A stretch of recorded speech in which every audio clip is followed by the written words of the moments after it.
The African continent has on numerous occasions called for the African Union to have a permanent seat at the United Nations, but that is yet to materialize.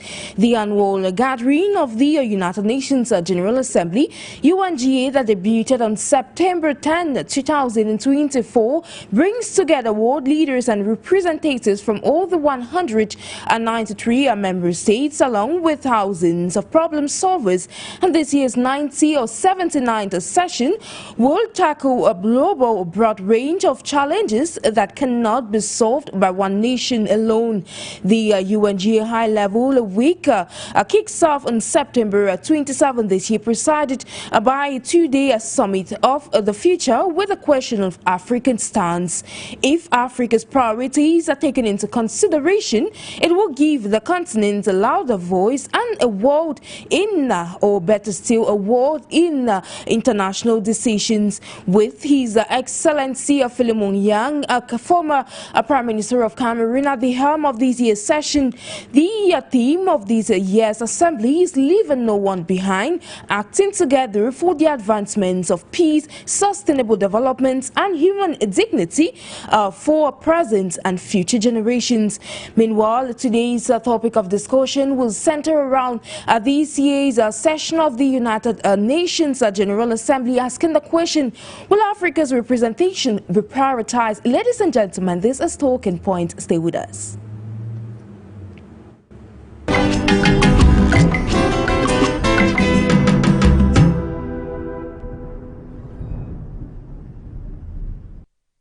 Day, fervent televiewers and listeners of your Pan-African channel, thank you for trusting For You Media Africa. And of course, this is a new edition of your weekly program, a Talking Point over For You Media Africa, where today we pick interest in this ongoing session of the United Nations General Assembly. Like every other year, September, the United Nations holds its annual session, and this 79th session focuses on several problems affecting the global world. And of course, we are asking the question in interest of the African continent, will its representation this year be prioritized at this year's session of the United Nations? Meanwhile, we should note that the African candidate, Cameroon's former Prime Minister Philemon Yang, is this year's president of the United Nations General Assembly. Meanwhile, to evoke today's topic of discussion in the course of this edition, we're first of all being joined all the way here from Cameroon by HILARY TEBIT, who is a political analyst. Thank you immensely for joining us, sir. For your invitation. It's a pleasure. Unfortunately, we can't hear you. Can you unmute your mic and please proceed? Hello, can you get me? Yes, we can hear you. Good afternoon and thank you for joining us. All right. Thank you so much for inviting me, and it's a pleasure for me to honor your invitation. I look forward for an educated share about matters that concerns the African continent. Thank you so much.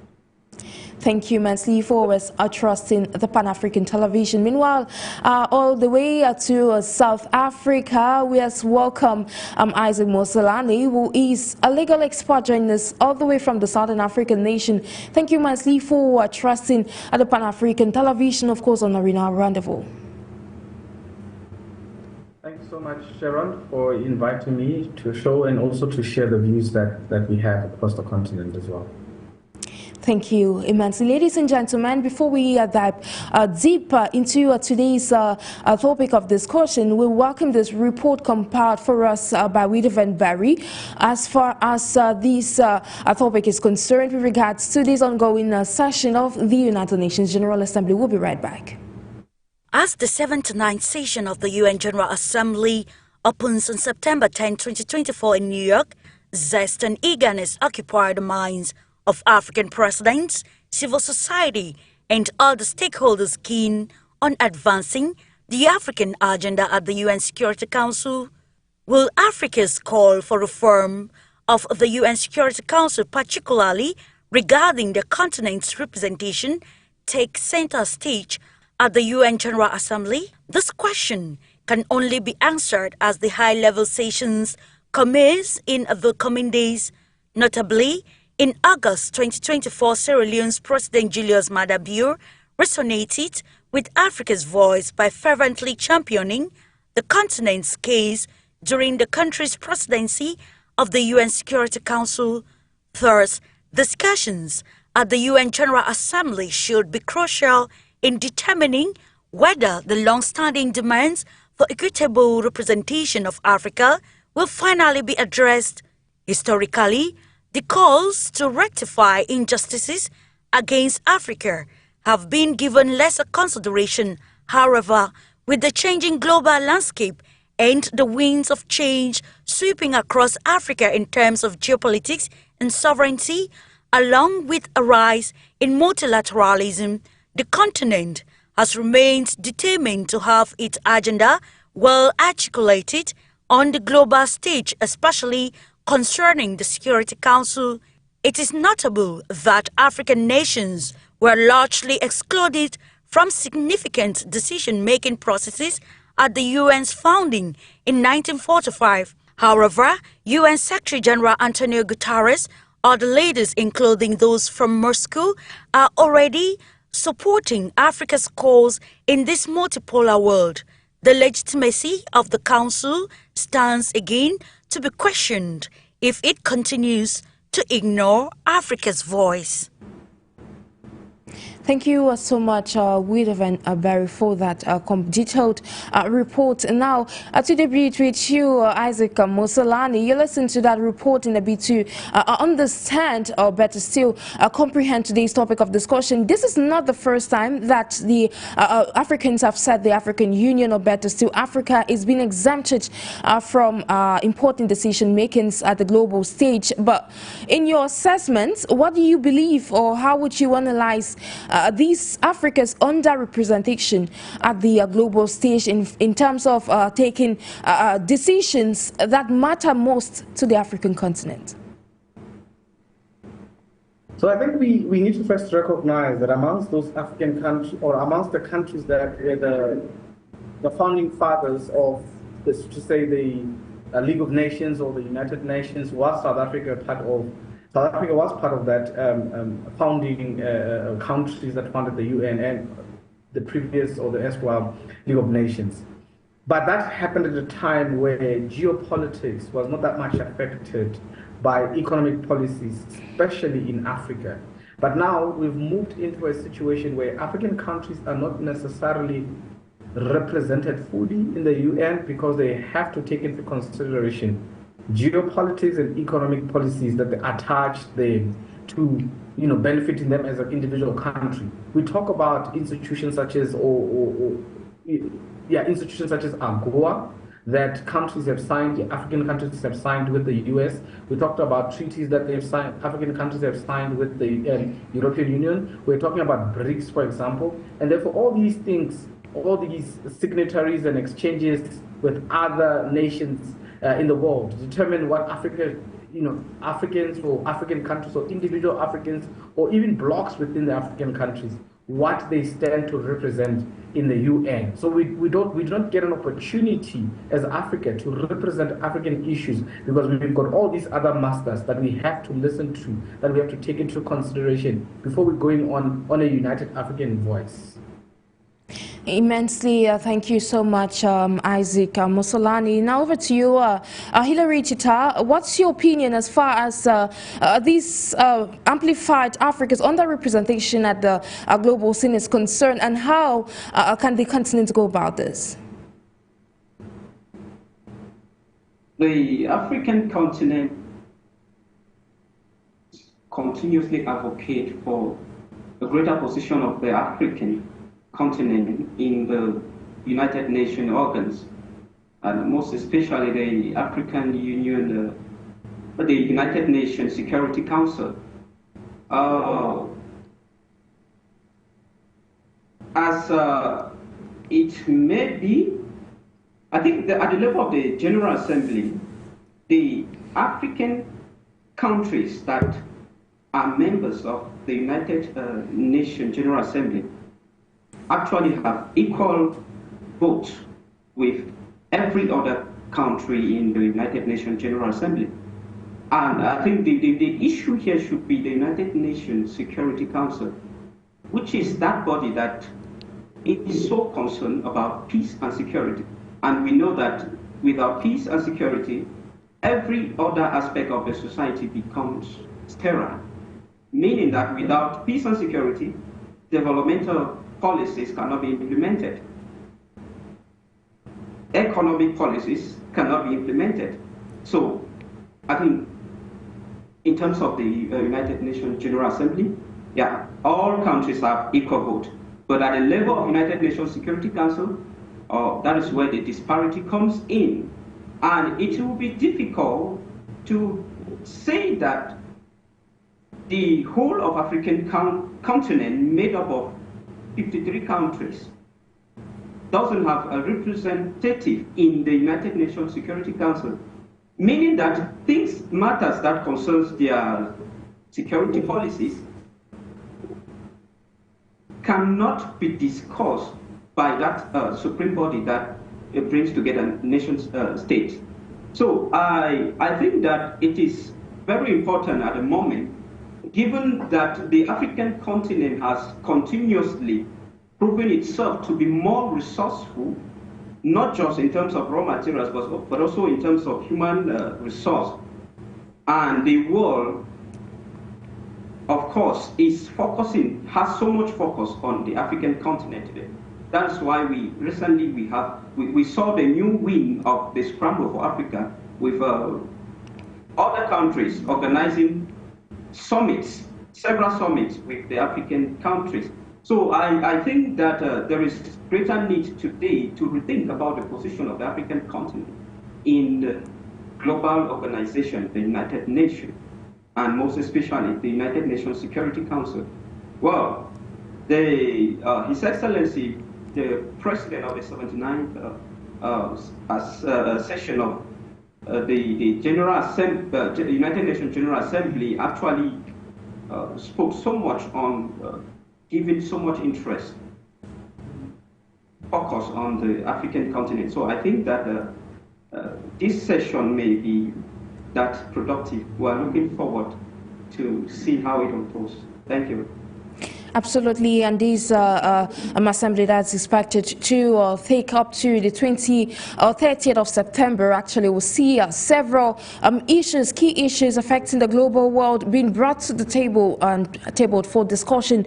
And now to you, Mr. MOSELANE, you listened to what your co-panelists had to say, but since this United Nations General Assembly debuted yesterday, we've seen several African leaders, we've seen African countries, 55 states on the African continent. We are seeing several African nations be represented by presidents, head of state and government at the level of this year's assembly. But do you believe that the presence of these African representatives is actually going to bring about some sort of added value?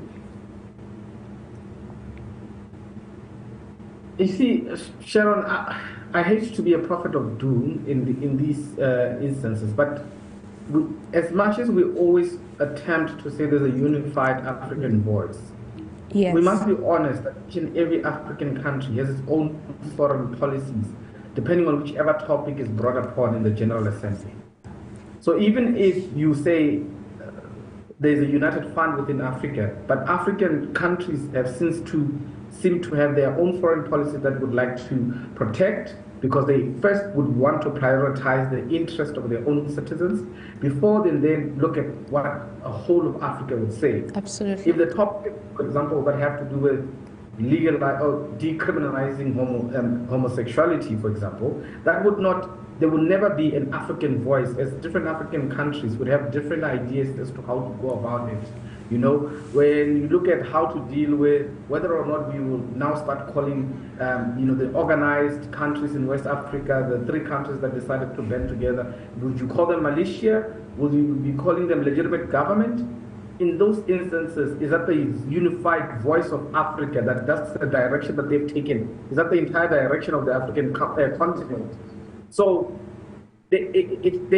Africa on its own, as a union, the African Union needs to sit down together through its own institutions to agree what is the unified African voice when we go to the United Nations General Assembly. But you and I will understand that that is almost completely almost impossible, because as I explained in my introduction, that these African countries have got their own blocks, economic blocks, that determines their voice in most of the issues that are in the General Assembly. And even within that, there are other agreements with other entities outside Africa that are eventually more prioritized than what would be a unified African vote. So will Africa's representation be prioritized? Does it make a difference if it's the actual head of state attending the General Assembly? I would say it's most of the instances, whatever has been happening in the past will continue to happen, especially because there's not even a permanent seat in the Security Council for an African country. We know that even if it was there is no one African country that could represent the entire views of the African continent due to different economic priorities in the world. Yeah, you mentioned the fact, I'd like to stay with you, you mentioned the fact that there is no permanent seat. Why is it taking so much time for, say an African country, but to globalize the African Union to be able to get a permanent seat within the United Nations?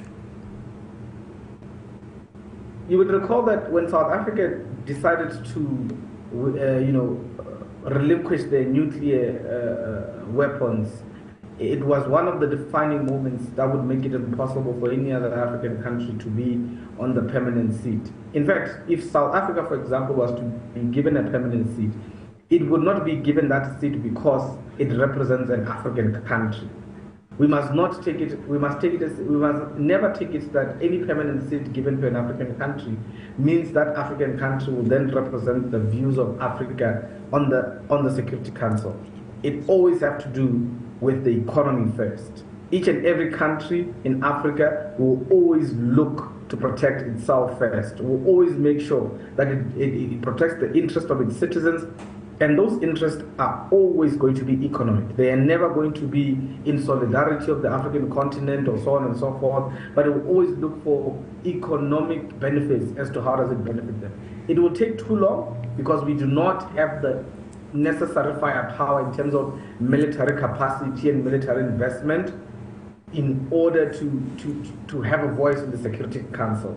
You know that African countries don't spend as much as most of those countries which are on the Security Council, and the idea around the Security Council is to look for a benefit as to how do we balance the powers that be in the world to possibly avoid a future world war. But you know how the Security Council has been used to fight individual wars, and when it comes to the countries that actually sit on who have permanent seats, they would veto each other instead of prioritizing peace in the world. So it will forever take too long, as long as there is no African country that has the military power and the economic power in order to command force in the world.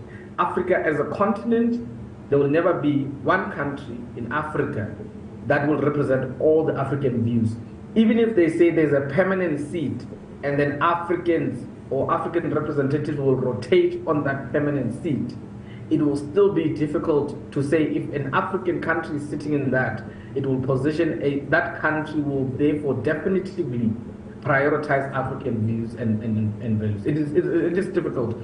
African countries have found themselves historically in a situation where they have to, lack of a better word, give up their sovereignty in pursuit of being held better by the European masters, to be, to listen to them what they say, to be afraid that their treaties, economic treaties, will be cut away. All those fears that their minerals will not be refined or be taken or bought, all these fears have hampered African countries from having the necessary voice that would be prioritized in the benefit of Africans for Africans. Absolutely, it's all about putting the interests of the African continent first. Like you mentioned, Africa needs to amplify, or better still build up itself so it can amplify its voice and get its own place as far as getting its own representation at the international scene is concerned. And that's you, Hilary. Mr. Tebit, you listened to what your co-panelist had to say, but earlier on he mentioned a key point which I would like to capitalize on. He said that, say, within the United Nations or at the global level, sometimes the decisions are not taken in the interest of the African continent. And now, as a political analyst, what do you think, or do you believe that these or delayance in Africa getting its full-time representation at the level of the United Nations is in that regard that some of the, or say most, or Africa doesn't yet have its own stance in terms of economics, in terms of politics and otherwise, as far as global affairs is concerned? There is no country in the world that will give another the privilege to excel within the international system. All states in the international system operate in a state of self-help, meaning that if you grow on your strength, you will be able to defend yourself and you'll be able to stand the challenges that are within the international system. So, we may ask the question, what are the geopolitical strengths of the African continent? It is when we identify our strength and what we think that the world needs, then we stand on it and use it as a tool or a weapon that can prevent us from being harmed, and also as an offensive weapon. Africa is an agricultural continent, has diverse raw materials that the West needs for their industries.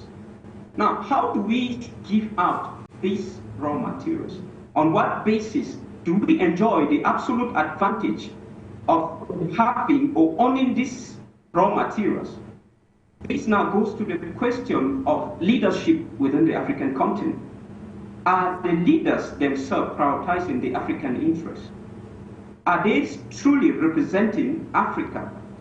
When they go out there for summits, when they go out there for meetings, like presently they are in New York attending the UN General Assembly, what interests are they standing for? My co-panelists mentioned about individual interests of the various countries. Yes, there may be individual interests, but the African continent, when you cut across, there is one common problem. There is poverty. There are crimes everywhere. There is insecurity almost everywhere in Africa, which should be that common point where the leaders of the African continent should stand before the rest of the world and say that we need peace in Africa, and for us to have peace in Africa, we need a place in the United Nations Security Council, so that we too can easily bring forth our problems, vote for them, and they make meaning out of the problems that we table before the United Nations.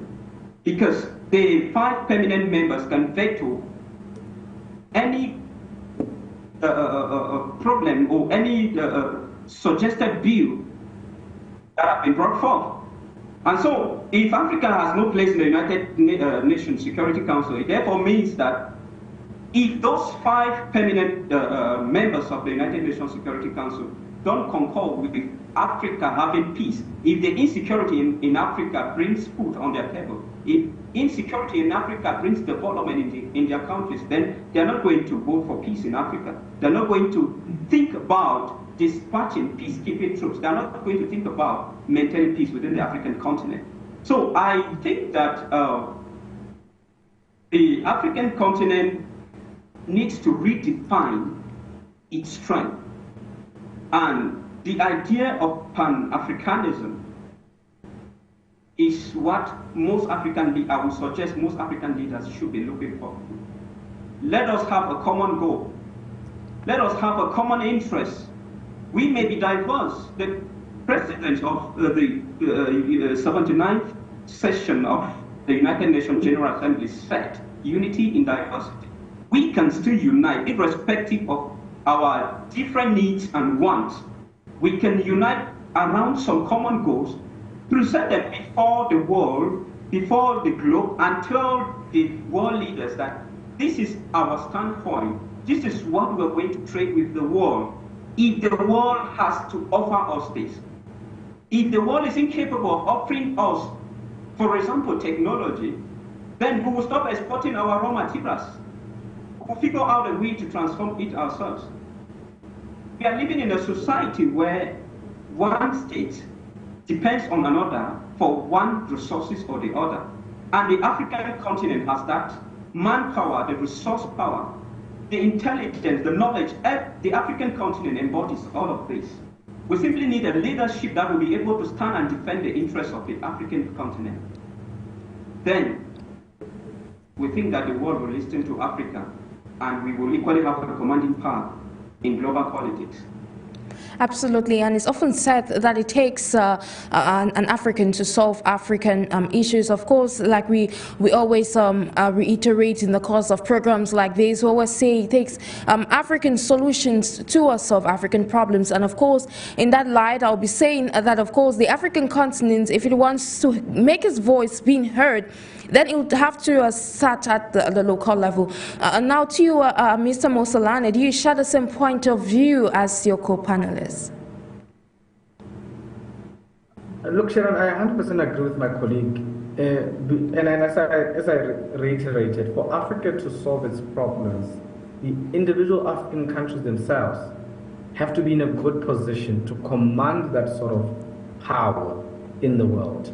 As long as we still depend on these other powers to fend for ourselves as an African continent, as an African country, then that will make it difficult for that African country to want to sit on a permanent level with these countries. That makes it difficult for those countries to want to accept that country to sit with it in the permanent seat. So as a country has to be stability, you have to have financial security, you have to have economic security, you should not have issues of displacement of people, you should not have issues of security, you should invest in your own institutions and democratic institutions for that matter, you should be able to invest in your own capacity of the military. Those are some of the things at a basic level or at a rudimentary level that would make that such an African country demand the necessary respect that it needs in order to command and say that we need a seat, I need a seat on the Security Council. And that particular country, the African Union, can rally behind that African country to represent its views on the continent in the world global stage. We are not there. We need to fix our issues as an African continent. We need to fix our issues as an African country. When we have done that, then we can talk about going after the world stage. Absolutely, MOSELANE. Now, back to you, Hilary. Earlier on, you cited the UNSC, that is the United Nations Security Council, while emphasizing that it was of utmost importance for Africa to be rooted within the council so it could take key decisions as far as security is concerned. Now, I'd like to continue in that regard, pertaining the crises, the numerous crises which we are seeing as of now on the African continent. Like you mentioned, you equally cited, say, unity in diversity, which is at the core of discussions at the level of these years, United Nations General Assembly. Now, we've seen Cameroon's former Prime Minister, His Excellency Philemon Yang, that is the president of this year's General Assembly. And with the numerous crises that are plaguing the African continent, we reiterate that while taking his oath and, of course, getting or assuming office, which was done yesterday, he mentioned and capitalized on returning peace and security, not just Africa, but within all the member states of the United Nations.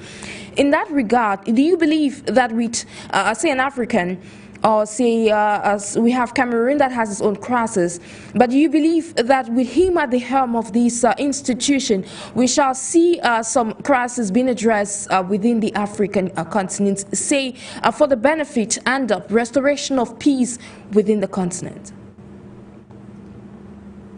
We can only hold the President of the United Nations General Assembly, His Excellency Philemon Yang, for his word to maintain and restore peace within the globe, not just the African continent. So, if I have to go by his word, I will say with enthusiasm that he will give or provide a pathway for some of the crises in the globe and the African continent, to be specific, given that as it is always said, charity begins at home. He's going to address some of the conflict and crisis situation within the African continent. He simply made a policy statement, and we are hopefully looking for his vision to be realized before the end of his mandate. So absolutely. I won't say much on that. We look up to him to convey what he has for us as Africans. Yeah, absolutely. To you, Isaac, listening to what your co-panelist had to say, Mr.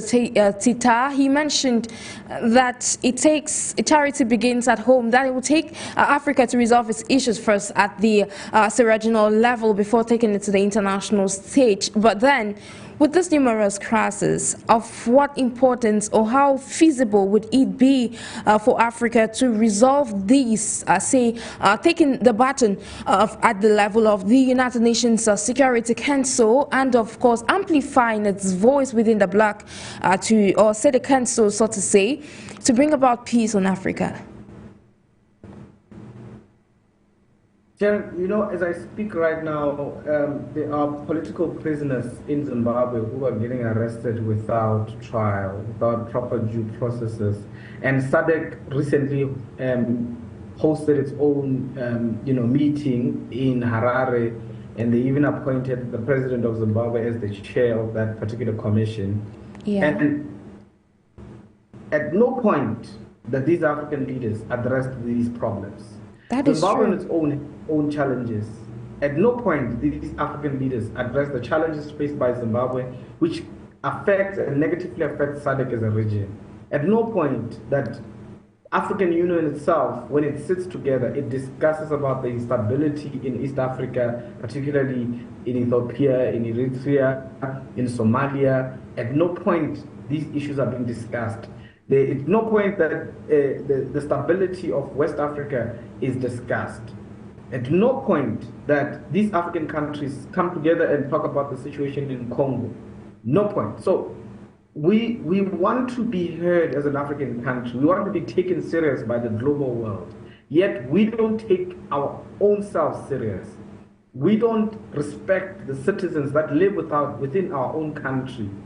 We don't see the need that in order for a functional Africa to exist, we need to have a functional Africa. We don't see the need that. We just want to say, let African countries be heard, yet we don't want to do the work. It's us expecting the fruits without any work that needs to be done. A lot of Zimbabweans will always complain that the ANC in South Africa is not doing enough to call, ZANU-PF to order, so that ZANU-PF can fix itself, or allow the Zimbabweans themselves to fix the situation in Zimbabwe. And they are correct.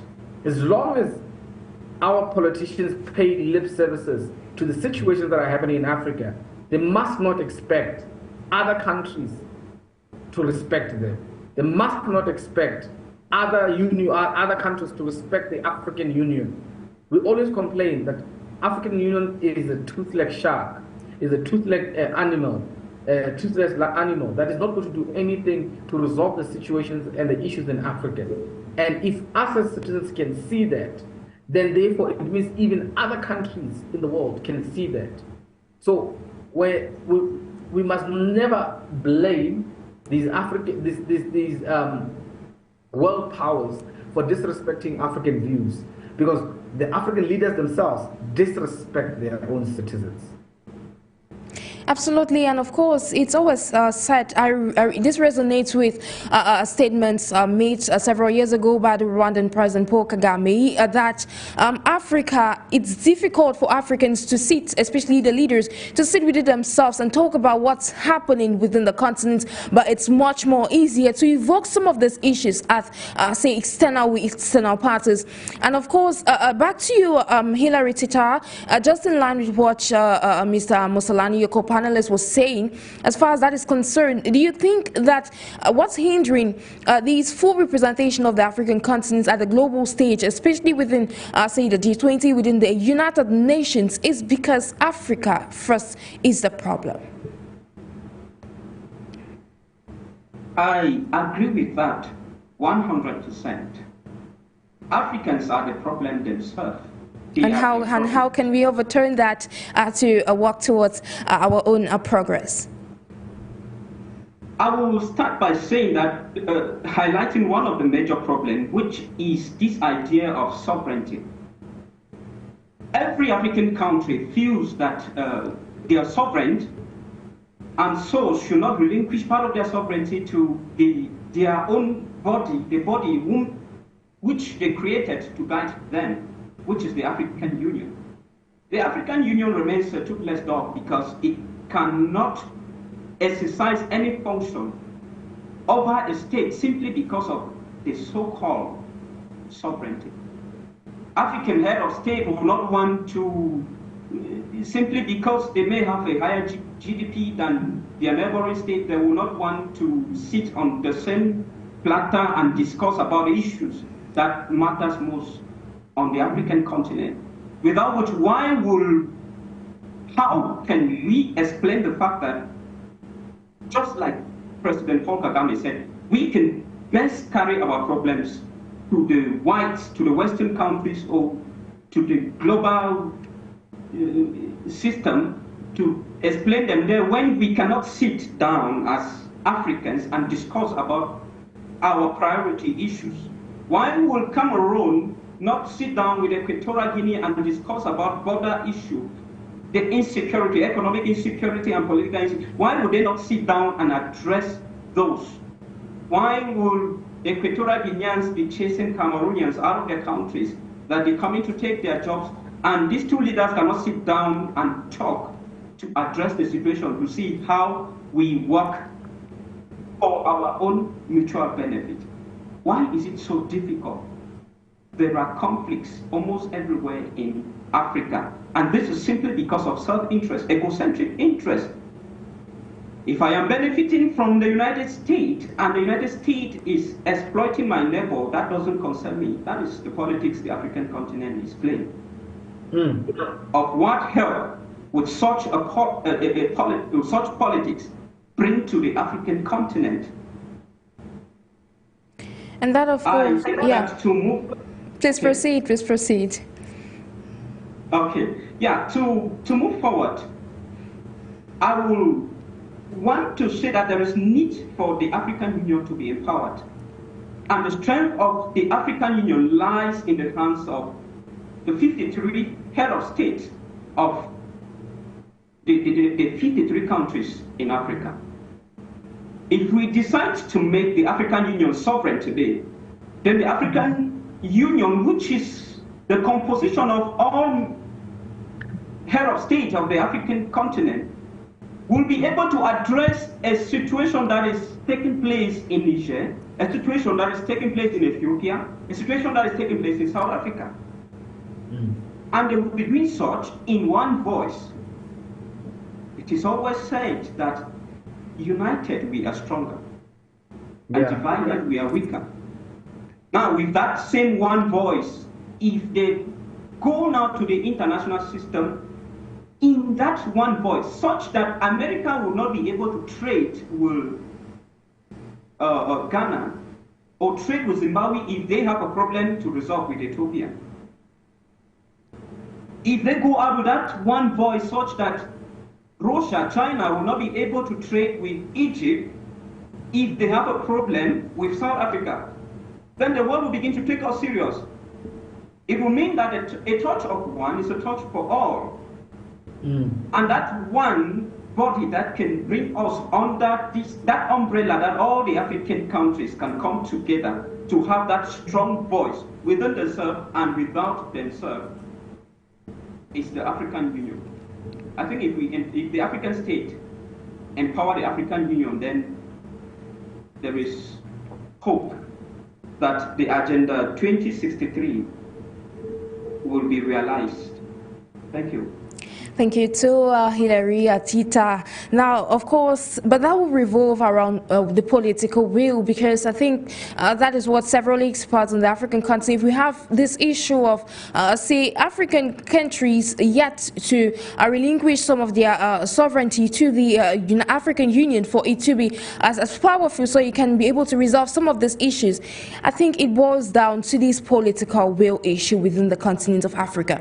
But then back to Isaac MOSELANE, we saw the Chinese foreign minister, or say spokesperson for the Ministry of Foreign Affairs, highlighting yesterday, that was Tuesday, that of course for partners that come within the African continent, this is in a bit, it might be an aside, but it's just in a bit to amplify the voice of the continent. Should be one that the partners that are coming in should be fair, and of course he mentioned, or she mentioned, that they need to be fair and just towards Africans, treating Africans as equals in terms of partnership, in a bit to diversify, or better still broaden the scope. When we look at Africa, Africa is a great continent. We keep reiterating these in several editions on different platforms, and of course leaders do highlight this, that the continent is a great continent.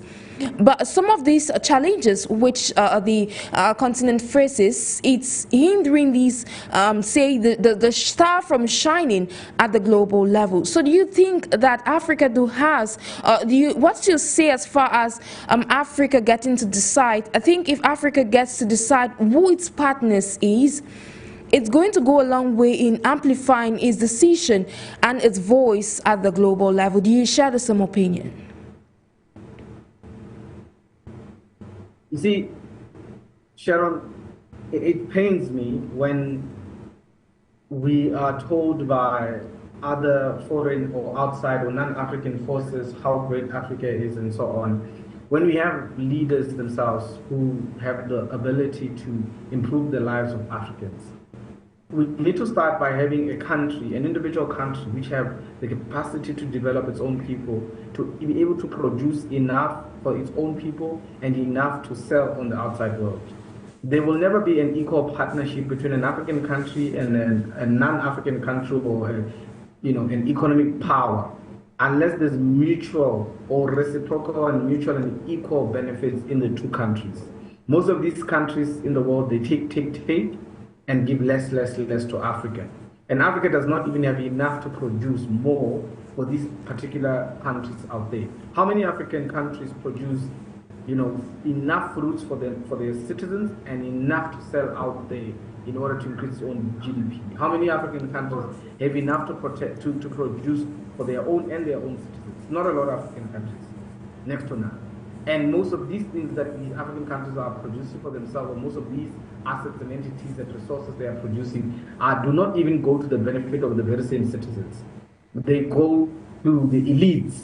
You look at the disparity between the GDP of Nigeria and the GDP capita of Nigeria is an example of why, even though Nigeria is one of the largest oil producers in the African continent and even in the world, the monies and the amounts that come into does not filter into its own citizens to a point it makes a difference to the GDP capita of that particular country. So that, though, you look at Congo, for example, people are celebrating the productions of iPhones and whatever, and how much of that does it come back to filter down to the citizens of Congo? So until we have a situation where that there's a mutual benefit and an equal benefit and a mutual symbiotic relationship between Africa and these economic powerhouses, it will be difficult to talk about a situation where we even take them serious when they are glorifying and telling us about the potential of Africa. We already know about this potential of Africa. We just need to make sure that whatever they say Africa has potential to do, that filters into the citizens of that particular country. Thank you so much. Now, proceeding with you, Hilary, of course, your co-panelists highlighted that Africa does know its worth, but it will be time for Africa to be able to valorize these, so the other world, or say the rest of the world, doesn't get to tell Africa what it's supposed to do. Now, in that relation, if Africa's representation, say within the United Nations or at the global level, is being prioritized, like our topic of discussions stipulates this day, how would this benefit? How would this further benefit the country? I remember some time ago we saw the second largest diamond that was discovered in Botswana, an African country, but we fell short. The African continent fell short of glorifying that this mineral was being unearthed on an African soil. Just in that light, how would Africa's representation benefit or further benefit the continent? When you talk about prioritizing the African representation in the United Nations General Assembly, it sounds some kind of sentimental. Politics is not sentimental. Absolutely. The United Nations is a political body manned by political actors where you simply need to bargain your own side of the story. How you present yourself and represent yourself is how you'll be taken. That is so true. If a priority is given to the African continent and not another continent, it will strike another problem. So it is not an issue of being prioritized, but the issue of African leaders having a bargaining power within the international politics or the international system. So it's about African leaders, or the African leaders that are present at this summit, to be able to, or say at this assembly, to be able to sell outright the African continent, or better still, bring out the what of the African continent, so Africa can be regarded as the great continent that it is. Exactly. My co-panelist already said that. He said, we know ourselves that we have that power, that geopolitical power in terms of population resources.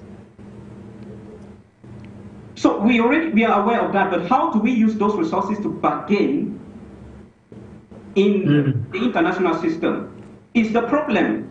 Now, because individual African leaders are driven by self-interest, the divisiveness of these leaders and their ideas and what they present makes the continent weak. So in that line, the world now begin to think about Ghana being a strong state and Nigeria being a weak state, not about Africa. So African leaders, like I said before, must, in as much as their needs and wants may be, the needs and wants of their respective countries or states may be different, they should have some common goal that they can use as a bargaining tool, a tool that will be able to give them the power to bargain and say, this is what the African continent needs. And today, I think the fundamental should be peace and security. So I think if their voices are prioritized, of course, they have always over the years been heard. I hear the former president of Zimbabwe, President Robert Mugabe, that's someone who used to stand and speak for Africa, not just for Zimbabwe. So if their voices are heard, it is one thing. We are happy. But if mechanisms are put in place to bring Africa into the realm of superpowers, which I will still talk about the United Nations Security Council. Because it is only when if there is an African state that has that power, that permanent membership in the United Nations Security Council, then I think there will be that power that will be able to dictate to the world about the African interests. So it is not just about giving priority to what the African head of state or representatives will be presenting. They've been doing that for almost 79. This is making the 79th time. What has changed? You see, the world is governed by theories. The West had that intelligence, and they had put in place those mechanisms to keep the African continent at base. So they came with theories such as the dependency theory, that no, the West depend on us and we depend on the West. and they call us the Africans peripheral countries. So to please us, they told us that they depend on us for raw materials. And so we depend on them for manufactured products. But the question of the value of what whoever offers was not answered.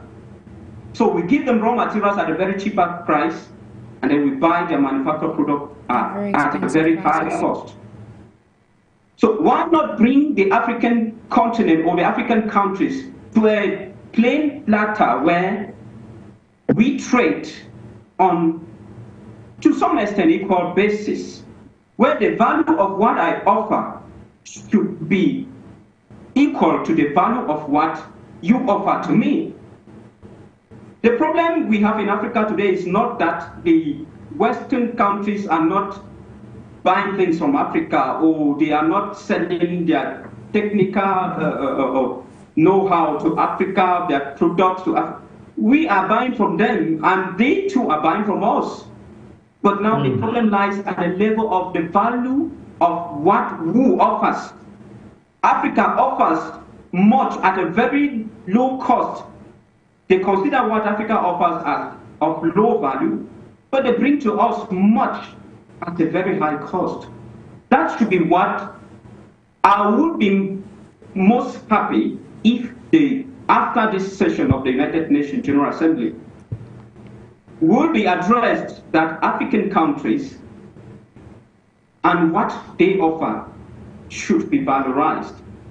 Without which, if their speeches are given priority and everyone listens to it and they have applauses at the end, I think that is not what we did. We've had that several years. Today we have His Excellency Philemon Yang. He's an African at the helm. His speech was applauded upon. But then, to what extent would that speech resonate into solving the contemporary challenges of the African continent?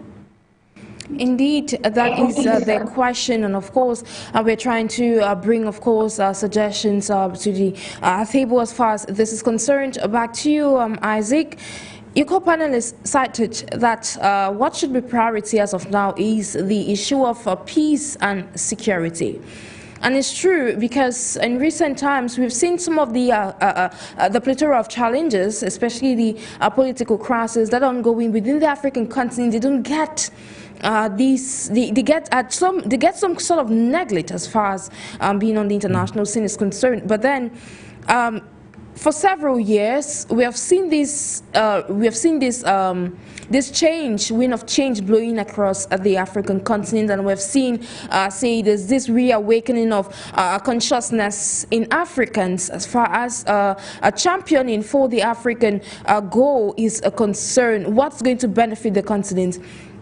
And of course, some of these revolutionary governments that have participated in these numerous assemblies of the United Nations have been pointing out to diplomatic vices, interference, other injustice with African countries being the victims.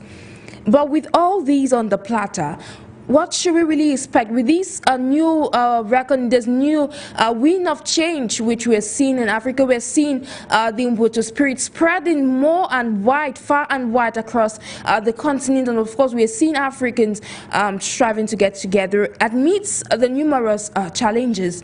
Do you believe that this new participation of Africa is going to bring about the change, or say what the continent is advocating for?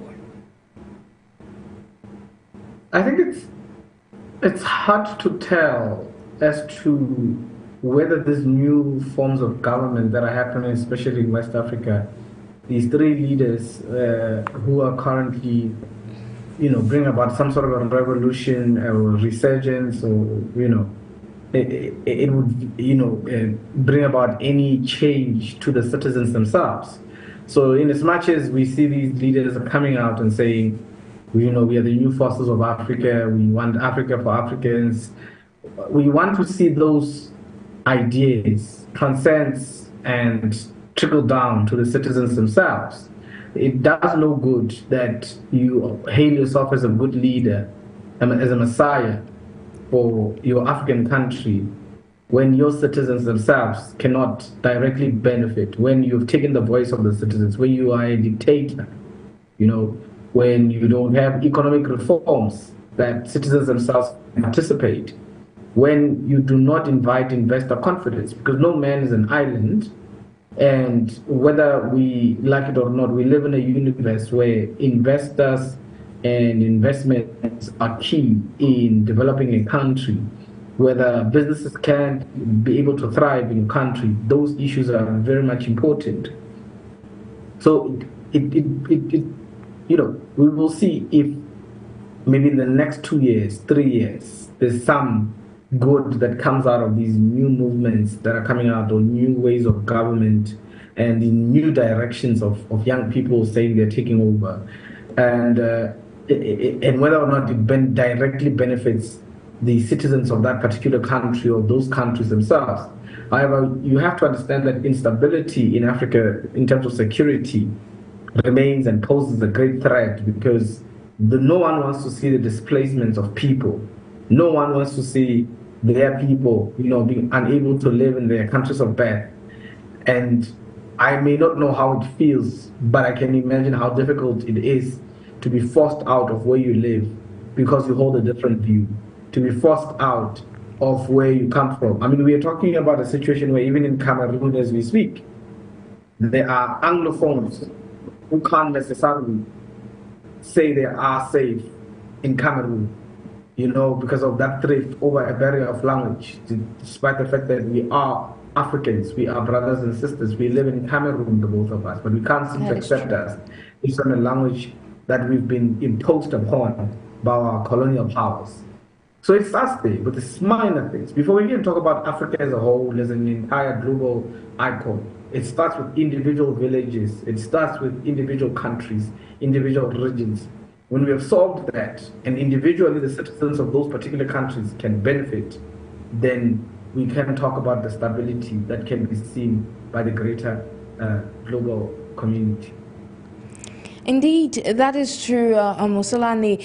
Back to Mr. TITA, just in that light, of course, that resonates with what you call panelists. And in light with these numerous criticisms of that we have seen of these at the level of the United Nations as of now, without forgetting the desire that most African countries do want to get a place at the level of the United Nations Security Council, so they get to have a say in some of these matters that touch them directly. But then, do you hope, or with this change which we are seeing across the African continent in recent times, Mr. Hilary, can we hope for both reforms within the institution and as well now increased presence of the African continent amongst United Nations decision makers? I earlier said that the United Nations is an open body for everyone to come and make their opinion. And everybody has, especially the United Nations General Assembly, has an equal power to make his or her opinion and defend it at that level. What makes people listen to you is what you have to sell out. So I may go back even to repeat what I earlier said. What is the bargaining power of Africa? Then recently we saw 2 years ago, between 2022 and this 2024, some powerful countries have been organizing several summits with the African continent, meaning that the African continent has gradually become, or is becoming, that geopolitical pivot where everyone is looking up to for something. Now, how we handle the issue as the African continent is what matters. And it takes us back to addressing the issue of interest that the various African leaders actually have. Can we lower this ego for a while and have that bargaining power within the international system, such that Egypt will be standing for the fact that until this is provided, the minerals in Democratic Republic of Congo cannot be exploited. Such that South Africa will stand for the fact that until this is given to Africa, until these terms are met, the resources that Cameroon has cannot be exported to any other country out of the African continent. This is the oneness I am talking about, and it resonates with the spirit of Pan-Africanism. Let's come together as a continent, not to isolate ourselves, but to have that bargaining power such that when we go out there, we can have that strong voice to speak on behalf of the African continent.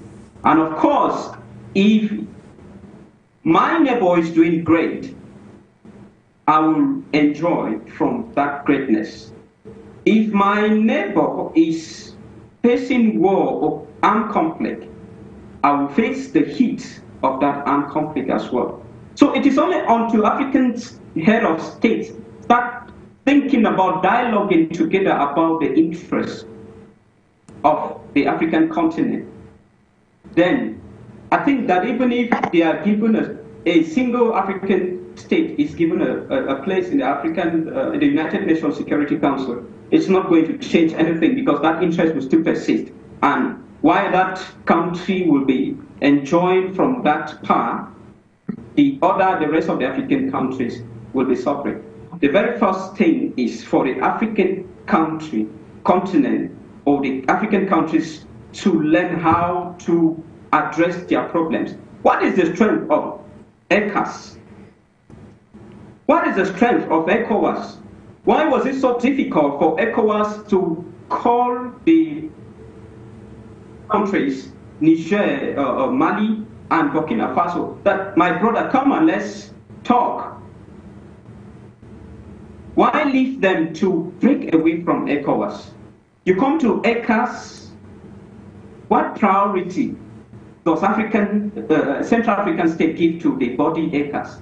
By the way, it is divided. Out of the regional integration blocks, we have sub-regional integration blocks, where you begin to find one state A here and two states in one block, and same two states find themselves in two different other blocks. At the end of the day, you find that there is just this issue of interest from the individual African leaders. And until we let die the ego, we try to look at things from the perspective that what hurts my neighbor hurts me. Then we will start dialoguing. And until we start dialoguing within ourselves as Africans, then we will never have a voice in the international system. Or even if we will have one, then it will just be an individual state having a voice to the benefit of that state and to the detriment of the rest of the African countries. Yeah, absolutely. And of course, it's all about Africa, or one party standing for the rest of the continents, like the motto goes, Umbuto, I am because you are. Now, just in that regard, while we are discussing this, we've had increased geopolitical stakes in recent times amidst some of these plethora of challenges that are facing the continents in this multipolar world. But better still, Mr. MOSELANE, amidst these, do you believe that a reform of the African Union, or better still within that institution, is going to go a long way as far as amplifying Africa's voice at the global scene is concerned? No, I don't think so. As long as the individual African countries themselves are not doing well, then we must forget about any other unified Pan-African institution that exists today. Why would the president of Zimbabwe at a AU convention call out a president, a country that is also its citizens are suffering? That will make him a hypocrite. So for the president of Zimbabwe to be able to call out any other leader in any other African country that particular country that he's leading in Zimbabwe should be in a better position. So we can't have a union full of hypocrites thinking that that union will be able to take the African continent forward. Each and every African country needs to be doing well. And that is what I want to emphasize. Before we jump to talk about a collective voice, the individual voices themselves need to be stable enough to be able to connect and create a justifiable union. We don't have that. We cannot talk about a collective Africa if individual countries themselves are not connected. So any reform, whether you change the AU and you do the UA, or you call it the Pan-Africanist movement or Pan-African Association, it really doesn't matter. As long as the individual countries themselves are not properly functioning, we cannot talk about any reforms that will make anything better. So we're gradually coming to the end of today's edition. I would like to thank you, Hilary TITA. Before I get back to you, Mr. MOSELANE, back to you, Hilary. Now, given we're gradually coming to the end, and of course, this session of the United Nations is ongoing till the end of September, what suggestions can you make as far as prioritizing Africa is concerned? Very first one, which I've been singing like a song all through, is that the African continent should have a common goal. Absolutely. And I want the African continent to have eyes. I wish that the African head of state have that strong voice, that my strong and stable voice that my co-panelists earlier talked about, such that people will take them serious. It's unfortunate that why the current president of the UN General Assembly was mentioning crisis in the world. He only referred to the he listed some of the crises in Asia and the West, but generalized on the crisis in Africa. And well, I want to say that I hope that the crisis in his own nation will be, in his own country, will be given special attention. Like I said, charity begins at home. So let the African leaders have a common goal. Let their voices be strong and stable. They should have that strong bargaining power. They should be able to acknowledge what they have and know that that is their own strength. That is the African resources, the natural resources, the human resources, the brain, the intellectual resources. They should be able to acknowledge that as their strength and stand to bargain it such that even if some reforms are made and the African continent either be represented by the AU or by any head of state, we will know that truly the African continent has been represented in the decision-making body of the international system. Thank you. That was Hilary TITA TEBIT, of course, a political analyst from Cameroon. Now, to conclude with you, Isaac MOSELANE. Now, what suggestions as Africa? You mentioned that Africa should be able to work within itself first before it can look at get into the international level. So, what suggestions do you have as Africa is headed towards that direction? So, I just want to reiterate that individual African countries have to be functional where they are, the resources they have. South Africa produces a lot of gold, produces a lot of minerals, platinum. Until such time that these resources that come out of South Africa benefit South Africans, South Africa cannot claim that it wants to represent the voice of the entire continent. This is just an example. Until the resources of Congo are filtered down towards the citizens of Congo and then benefit the Congolese to a point where the Congolese themselves don't feel the need to be displaced in their own country, Congo as a country cannot be a champion for an entire African continent. The countries, all of these countries cannot sit together in a hypocritical way to try and talk about a united Africa. You see, countries like South Africa have now went on and formed other geopolitical blocs like the BRICS. What about SACU? That currently exists. What about is it COMESA that currently exists? So until such times that individual countries themselves are functional, it will be much easier for those countries to join forces for United Africa and speak. Because right now, we know that is why most countries are reluctant to have free movement of citizens in the African continent. Because this would mean that citizens will move away from countries that are not properly doing well to countries which have lesser issues that they can be able to survive. We do not want that. We want a free movement of Africa where even if I decide to go to Congo, I don't fear for my life. I don't fear that my rights as a person will be affected. I don't fear for the security, because one day I'm sleeping in that particular country, in the next coming hours there's a coup d'etat. That's not what we want within Africa. Once individual African countries are stabilized and functioning both politically and economically, then we can talk about unified African voice. Thank you immensely. I'm Isaac MOSELANE, legal expert who joined us all the way from South Africa. Ladies and gentlemen, thank you for being through with us all through today's edition of Talking Points over For You Media Africa. I believe you learned a lot from today's conversation of NJIX NABESEH for presentation. Meanwhile, I'm going to leave you in beautiful programs over For You Media Africa. Bye-bye.